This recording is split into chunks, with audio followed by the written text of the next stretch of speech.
All I wanted to do was sleep. Was that so much to ask? It's funny. You could talk to me all day about anything at all. 9 times out of 10, I'd say, "What's that? Couldn't hear you. Would you mind repeating that last part?" But the minute I try to get some sleep, I hear everything.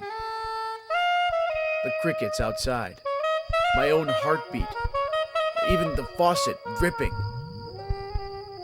It all just kept getting louder and louder inside my head. All these sounds melting into one annoying, high-pitched tone.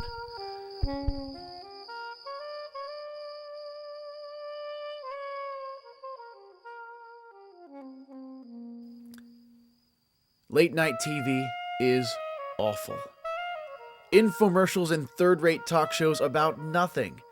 It's as if they know you'll watch anything at this time of night. And you know what? They're right. The glass of warm milk I had fixed started to do its thing. I was fading to dreamland. That's when the phone rang. It was the funeral home where I work. I was too tired to make out everything, but they needed me to do a pickup. It seemed weird at the time, but I wasn't paid to ask questions. They say that the kind of car you drive is a reflection of the kind of person you are. People must think I'm dead because, well, I drive this. I'm a chauffeur to the deceased, a driver of the decayed, a cabbie to the life-challenged. It pays pretty well, but the hours are starting to suck. It's strange at first, knowing that there's a dead person less than 3 feet away from you, but you do get used to it. They don't bother you and they're really quiet. Usually. Everyone has stories about something that happened to them that seems completely unbelievable. You think you'll never have a story like that to tell. Well, I didn't ask for it, nor did I even want it. But I was about to have one of those stories.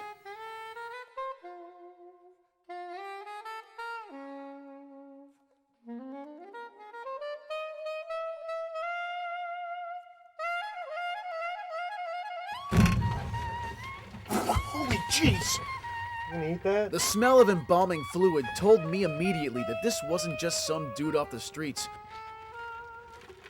Right. This guy was dead. The same dead guy I had been driving around for the past half hour, and now somehow he was alive and eating my beef jerky. He said his name was Harry. He never married and didn't have any kids. He died alone and lonely. Pretty sad if you ask me. All he wanted was to have one last night on this great earth. It may have been my bleeding heart or simply the lack of sleep, but I couldn't deny this man's last request. So off we went. Where, you might ask?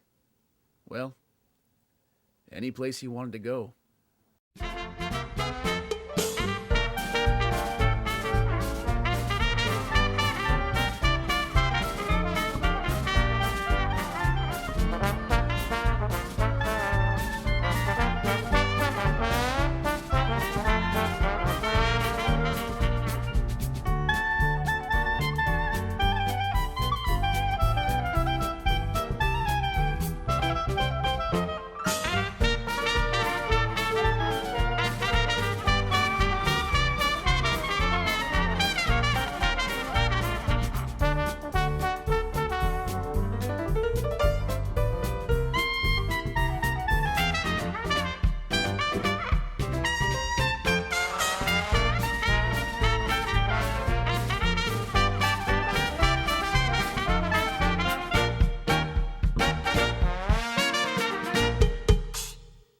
By 5 in the morning, we had painted the town red. He had the night of his afterlife, and I had gained a great story. I told him it was time for me to deliver him to the cemetery.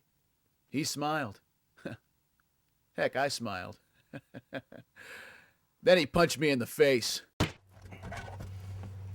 Wish you hadn't done that. But since you did, I was shocked and hurt, and I thought we had an understanding. I was wrong. I told him I couldn't deliver an empty coffin. He said it wouldn't be. If there's one thing I learned from that night, it's this. Never trust a dead guy.